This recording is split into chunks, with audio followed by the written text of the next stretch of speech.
Ada masa ketika pedang tidak lagi menjadi jawaban. Ada masa ketika kekuatan justru menjadi beban. Dan masa itu telah tiba bagi Putri Ara Diendra Sukma. Pagi di kerajaan Sinduwangi terasa ganjil. Tidak ada teriakan perang, tidak ada kabar penyerangan. Justru itulah yang membuat Raja Bambang Santoso waspada. Tenang sering menyimpan pusaran. Ara berdiri di serambi istana, menatap rakyat yang beraktivitas seperti biasa. Namun ia tahu kedamaian ini dipaksakan oleh ketakutan, bukan lahir dari keadilan. Ara memanggil Raka, Adil Pradana, dan Ari Setiani. Ia berbicara dengan suara tenang, namun penuh tekad. Mulai hari ini, aku tidak akan lagi menjawab setiap konflik dengan pertarungan. Semua terdiam. Jika musuh menyerang, kita bertahan. Tapi kita tidak akan lagi menjadi umpan permainan mereka. Ini bukan tanda kelemahan. Ini adalah perubahan strategi jiwa. Ara memulai sesuatu yang belum pernah dilakukan pendekar manapun. Ia mendatangi desa yang hancur akibat perang, padepokan yang muridnya saling membunuh, pendekar hitam yang ingin berhenti tapi tak punya jalan pulang. Ia tidak membawa pedang, hanya kehadiran dan kata-kata jujur. Jika kau lelah menjadi musuh dunia, Sinduwangi tidak menutup pintu bagi orang yang ingin berubah. Sebagian menolak, sebagian mengejek, namun sebagian kecil menangis dan berlutut. Keputusan Ara membuat golongan hitam dan putih resah. Ia lebih berbahaya saat tidak bertarung, karena Ara melakukan hal yang tidak bisa mereka lawan. Menghapus alasan dendam, memutus rantai kebencian, membuat perang kehilangan makna. Konspirasi mulai goyah. Raka menyadari satu hal penting, jika Ara memilih jalan cahaya tanpa pedang, maka seseorang harus siap menanggung sisi gelapnya. Ia melatih diri dalam diam, bukan untuk menyerang, melainkan menjadi penahan terakhir jika dunia gagal berubah. Bayangan dalam dirinya kini tunduk sepenuhnya. Raja Bambang Santoso tersenyum tipis melihat putrinya. Inilah sebabnya aku tahu, kau akan melampauiku bukan dengan kesaktian, tapi dengan kebijaksanaan. Namun ia juga tahu, dunia tidak akan membiarkan perubahan ini berjalan mulus. Di ujung Nusantara, seorang tokoh misterius membuka mata dari semadi panjang. Jika cahaya tidak mau bertarung, maka kita akan menciptakan kegelapan yang memaksa cahaya kembali menghunus pedang. Langit kembali menghitam, bukan karena perang, melainkan takdir yang menolak berubah begitu saja. Putri Ara Diendra Sukma telah memilih jalan yang lebih berat dari peperangan, mengubah manusia. Namun dunia persilatan bukan dunia yang mudah disadarkan. Dan cahaya yang memilih menyembuhkan, seringkali justru diuji paling kejam. Cerita belum berakhir, konflik belum selesai, dan kerajaan Sinduwangi masih menjadi pusat badai takdir. Tidak semua orang siap menerima perubahan. Bagi sebagian manusia, kedamaian justru terasa lebih menakutkan daripada perang. Dan di saat Putri Ara Diendra Sukma memilih jalan cahaya tanpa pedang, dunia persilatan mulai menunjukkan wajah aslinya.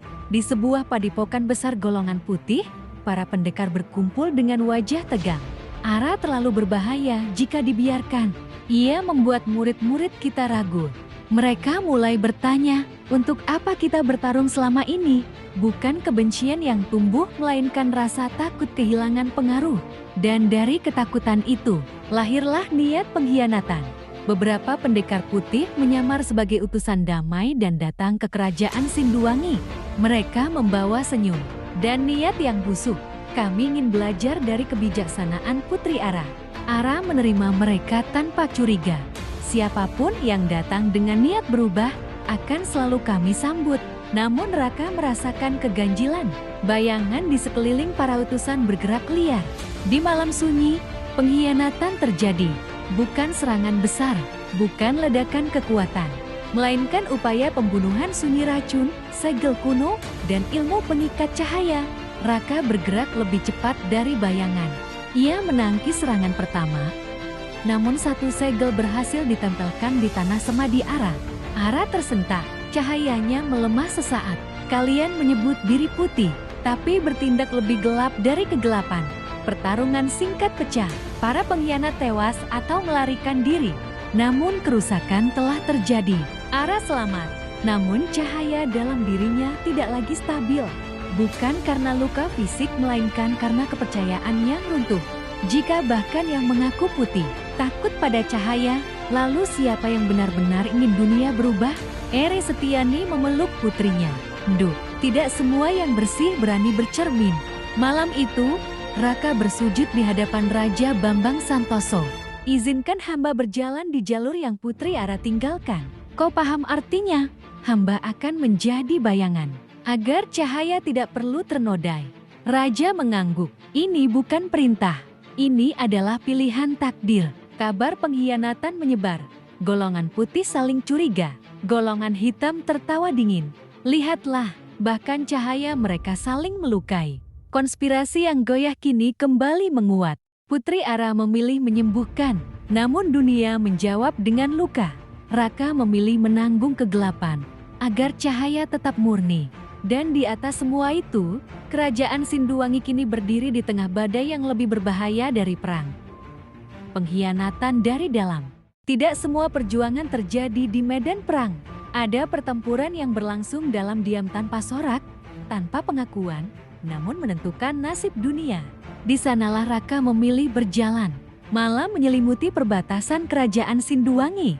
Tanpa pengawal, tanpa lambang kerajaan, Raka meninggalkan istana. Ia tidak berpamitan pada Ara, bukan karena tak setia, melainkan karena beberapa jalan tak boleh dilihat oleh cahaya. Jika dunia ingin memaksa Ara kembali menghunus pedang, maka aku akan memastikan dunia tak pernah sampai sejauh itu. Bayangan di tubuhnya bergerak tenang, bukan memberontak, melainkan patuh. Raka memasuki wilayah yang tak tercatat di peta kerajaan, pasar gelap pusaka, padepokan terlarang, dan desa yang hidup dari konflik.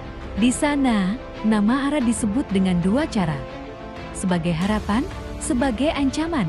Seorang pendekar hitam tua menatap Raka. Cahaya mulai takut kotor, ya. Raka menjawab datar. Cahaya tidak takut. Ia hanya tidak perlu turun ke lumpur. Pertarungan singkat terjadi, cepat, sunyi, mematikan. Raka tidak membunuh, ia mematahkan niat.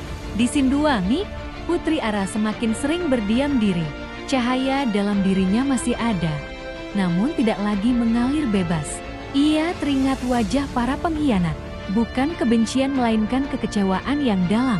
Apakah aku salah memilih jalan? Eri Setiani mendekat. Cahaya sejati selalu diuji bukan oleh musuh, tapi oleh mereka yang merasa tersilau. Ara menarik napas panjang. Raja Bambang Santoso tahu, Raka telah pergi. Ia tidak menghentikan. Beberapa pelindung harus bergerak tanpa restu, agar sejarah tidak mencatat mereka sebagai raja. Ini bukan kelalaian. Ini keputusan raja paling sakti melindungi cahaya dengan cara yang tak akan dipuji. Di sebuah reruntuhan candi, Raka bertemu sosok-sosok penting, utusan Padepokan Putih, agen hitam, dan pedagang rahasia. Mereka sedang merancang satu hal, menciptakan konflik palsu, memfitnah Ara sebagai pemicu perang, memaksa kerajaan-kerajaan menyerang Sinduwangi. Raka mendengar semuanya, bayangan di tubuhnya bergetar. Jeti, inilah rencana kalian. Malam itu, beberapa nama penting dunia persilatan menghilang, tanpa mayat. Tanpa saksi, jauh di Sinduwangi, Ara terbangun dari semadi. Ia merasakan sesuatu, bukan ancaman langsung melainkan beban yang dipikul orang lain demi dirinya. Raka, jangan biarkan gelap memakanmu. Cahaya Ara bergetar, bukan melemah melainkan berubah bentuk. Raka memilih menjadi bayangan, agar cahaya tetap bersih. Ara memilih tetap menjadi cahaya, meski tahu dunia akan terus mengujinya. Dan di antara keduanya, takdir kerajaan Sinduwangi terus berjalan menuju ujian yang lebih kejam, bukan perang besar, melainkan kebenaran yang akan membuka semua topeng.